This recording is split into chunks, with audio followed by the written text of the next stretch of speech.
back to you. Ashley Webster live for us in Tel Aviv. Ashley, thank you. Let's bring in Iranian-American former NFL player Shar Pordanish and former Deputy National Security Advisor Steve Yates. Thank you both for coming on. Steve Yates, to you first. I want to play a little more sound. We had Ashley playing a little bit of the Secretary of State Marco Rubio with more on the soon expected Iranian response. Watch. We're expecting a response from them. We'll see what the response entails. The hope is it's something that it can put us into a serious process of negotiation.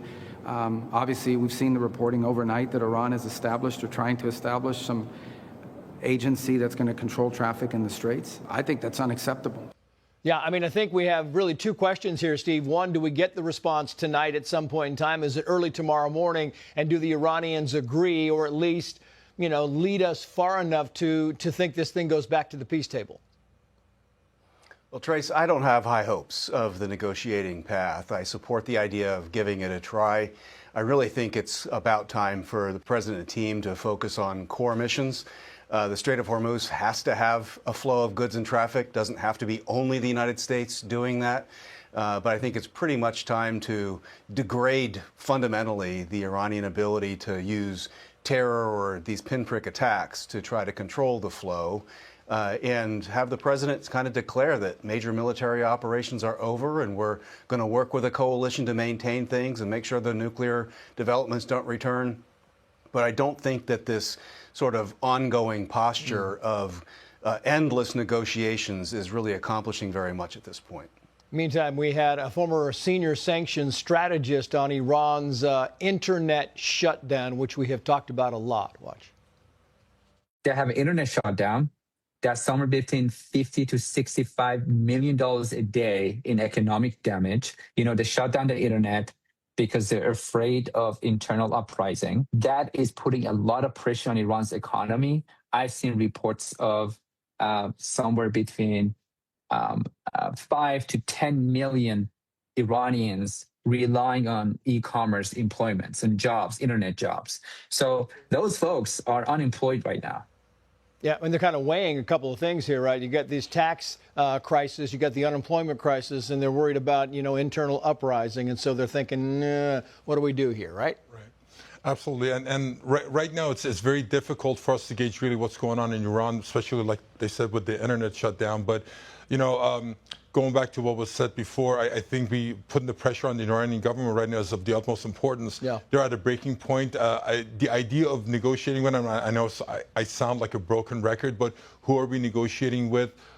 They're not negotiating from a place of good faith. And how do we know whatever we negotiate for, they're going to follow through and they're going to accept the common law of the world? Yeah, I think the president has also echoed that. Who are we negotiating with? He says, you know, we were negotiating with someone one day and the next day they seem to forget all about it. General Jack Keane, kind of back to your point, Steve Yates, says that it's time for these two things to happen. Watch.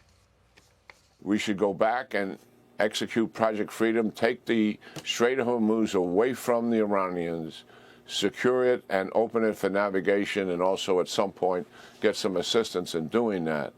And then we have to unleash the Israelis. They have a very comprehensive bombing campaign. The Israelis have always had more air power in this fight than we've had. So what they can do comprehensively here in terms of air power is significant.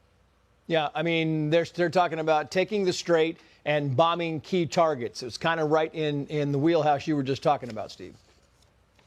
Well, he's a smart guy, and I think General Keene's got it dialed in pretty correctly on this. And it's really, I think, very important for the president and others that are involved to help articulate we've really accomplished huge military objectives. I think we've covered on this program. It's been covered elsewhere. But there's going to have to be sort of a maintenance mode that follows moving back from it. We don't need to withdraw from Iran like we did from Iraq, Afghanistan, or Vietnam, for instance. We're not in Iran. But there are capabilities that need to be degraded, and we do need to have a clear plan, whether it's us, the Israelis, or someone else. So the Arab allies that have been attacked have capabilities they can use, too, to ensure freedom of navigation and degrade the remnants of the IRGC from controlling Iran. Yeah. Meantime, The Guardian writes the following here. Families pressured to stay silent with at least 24 executions reportedly taking place since March amid internet blackout. Iran is carrying out near daily executions of prisoners in secrecy and in some cases refusing to hand the bodies of the dead to their families, according to rights groups and sources close to the relatives of the dead.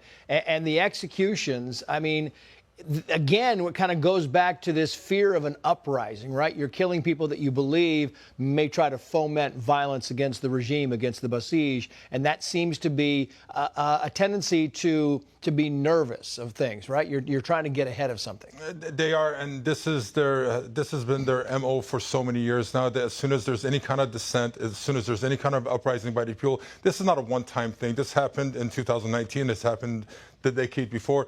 They have made a system out of killing their own population, and my heart goes out to the Iranian people because nobody's talking about it. Nobody's talking about the tens of thousands of people that have died. Yeah. And at what point are we going to say that enough is enough with this regime? We're not going to deal with these people. I mean, what are we going to do? We're going to sign an agreement with them and call it JCPOA 2.0 and so they can break it at any point? This is just, to me, it's just disgusting that we're even giving them credibility by even going to the negotiating table with them. We will see how this whole thing works out. Sharp Danish, Steve Yates, thank you both.